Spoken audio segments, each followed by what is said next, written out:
Absolutely. Let's talk about the stock that's been in focus over the last couple of days, and that's Avenue Supermarts. Remember, a couple of days ago, we had a very bearish note coming in from Kotak Institutional Equities. And to add to that worry, now you also have another bearish note coming in from Goldman Sachs this morning, wherein they've maintained their sell rating and they've cut the target price to 425, pardon me, compared to 4,000 rupees per share earlier. They've also gone ahead and cut the FY25, 26 and 27 estimates by 4.2%, 6.2% and 6.1%, accounting for lower revenue growth for the company going ahead.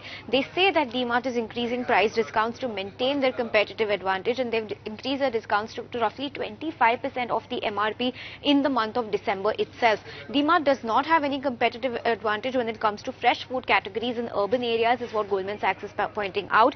Their addressable market is also only 1/5 of India's total $500 million market. They address roughly 17% of India's grocery market. So this is also something that Goldman Sachs is not liking when it comes to DMart.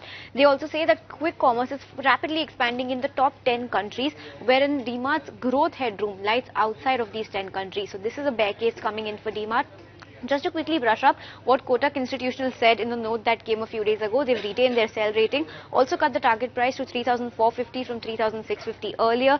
They also see more impact coming in from quick commerce on DMart. If you take a look at another note coming in from Citi this morning on the entire consumption space, this is also, Avenue Supermarts is also one of Citi's top sells when it comes to the consumption basket. So the balances are tilting towards the bear case right now, but when it comes to the bull side, let's take a look at what DMart had to say after their Q2 numbers. In their September commentary, they've said that DMart will focus on growth through discounting and lower pricing, not faster delivery. That is something the quick commerce companies are banking on. The company downplays the threat from quick commerce companies and quick commerce rivals. It plans to expand its opening more stores in high demand areas instead of launching ultra fast delivery model. So their thrust, their growth expansion thrust is going to be on store expansion compared to faster delivery that all these major quick commerce companies are aiming for.